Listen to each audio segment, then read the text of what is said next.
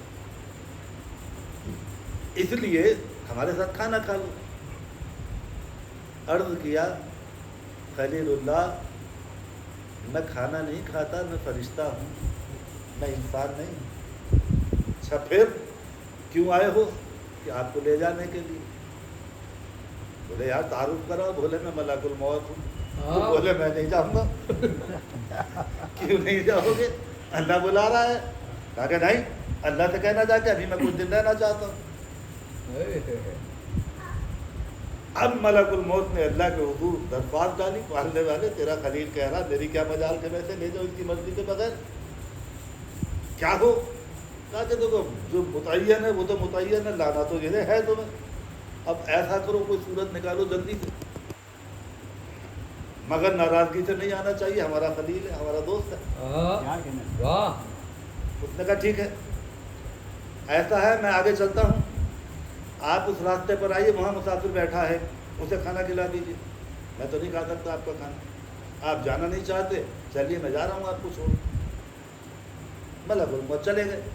ابراہیم نکلے مسافر کی تلاش میں، دیکھا تو ایک انتہائی شکستہ بوڑھا، اتنا بوڑھا کہ اس کے کانوں کی لویں پھٹ چکی تھی، ہمیں لٹک کر آنکھوں پر آ گئی تھی، ہاتھ اٹھتے نہیں تھے، بال بڑھے ہوئے تھے، ناخن بڑھے ہوئے تھے، کاٹ نہیں سکتا تھا، اور راستے کے کنارے بیٹھا ہوا کچھ کھانے کی کوشش کر رہا تھا لیکن کھانا نہیں اٹھ رہا تھا۔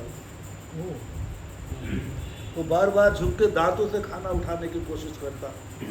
اس غلیظ اور کری منظر کو دیکھا ابراہیم گھبرا گئے، قریب پہنچے، تو کون ہے؟ کہا کہ بندہ خدا ہوں۔ یہ تیرا حال کیا ہے؟ کہا کہ عمر اتنی زیادہ ہو گئی ہے، قوا جواب دے چکے ہیں، ہاتھ اٹھتے نہیں، گردن ٹھہرتی نہیں، کھانا نہیں کھا سکتا، بڑی اذیت میں ہوں۔ ایسا کیسے ہوا؟ کہا کہ عمر زیادہ ہو گئی ہے۔ کتنی عمر ہو گئی ہے؟ کہ میری عمر 1900 سال ہے۔ بس ابراہیم گھبرا کے آسمان کی طرف نگاہ کی، پالنے والے مجھے یہ والی کیفیت برداشت نہیں ہے، چپ چاپ اٹھا لے، بھیج دے ملک الموت۔ بس ابراہیم کی زبان سے نکلنا تھا، بوڑھا اٹھ کے کھڑا، بولے چلیے حضور میں ہی ملک الموت ہوں۔ اللہم صلی اللہ محمد محمد۔ کیا بات، واہ واہ۔ لطیفہ سن لیا، اب نتیجہ خود برآمد کیجئے۔ اگر اللہ امر سے اس کائنات کو پیدا کر دیتا تو سمر صاحب آپ اور میں ایک دوسرے کو مسکرا کے دیکھتے اور یہ کہتے سرکار آپ کو کبھی کہیں دیکھا تو ہے۔ یہ پوری کائنات کی کیفیت یہ ہوتی۔ بس یاد رکھنا اللہ نے اسی لیے تغیر و تبدل کے لیے، تدریج کے لیے اس کائنات کو خلق کیا ہے، امر سے نہیں پیدا کیا، چونکہ خلق میں تدریج ہے۔ جو آج بچہ ہے وہ کل بڑا ہوگا، جو بڑا ہوگا بوڑھا ہوگا، جو بڑا ہوگا وہ دنیا سے جائے گا۔ یہ قانون فطرت ہے، اور قانون فطرت کبھی بدلا نہیں کرتا۔ ایک چیز ہے صلی اللہ محمد، یہ جو ہمیں پڑھایا جاتا ہے نا، مولوی صاحب پڑھاتے ہیں کہ اللہ کی مرضی ہے، اللہ کے اختیار کی بات ہے، اللہ قادر ہے، ایسا ہو سکتا ہے، ایسا ہو سکتا ہے، مگر اللہ کے قانون میں نہیں ہو سکتا۔ مثال کے طور پر ایک بچہ، قرآن کریم نے باقاعدہ تدریج قائم کی، سورہ یونس میں بتلایا کہ ہم نے خلق کیا، 6 جگہ خلقنا لفظ استعمال کیا ہے، وَخَلَقْنَا الْإِنسَانَ مِنْ صَلْصَالٍ طِینٍ، ہم نے کھنکھناتی مٹی سے خلق کیا، وہ خلقنا نطفۃ، اور ہم نے اسے نطفے میں تبدیل کیا، نطفہ خلق کیا، اور نطفے کو پھر لوتھڑے میں، خلقنا الگ خون کے لوتھڑے میں، خون کے لوتھڑے کو پھر خلقنا العظام، ہڈیوں میں، اس کے بعد غضروف اور گوشت۔ 6 جگہ قرآن نے خلقنا کا لفظ استعمال کیا، یعنی لگاتار تدریج ہے، لگاتار تدریج ہے۔ انسان ایسے ہی نہیں آیا۔ اب کل کسی صاحب کے معاذ اللہ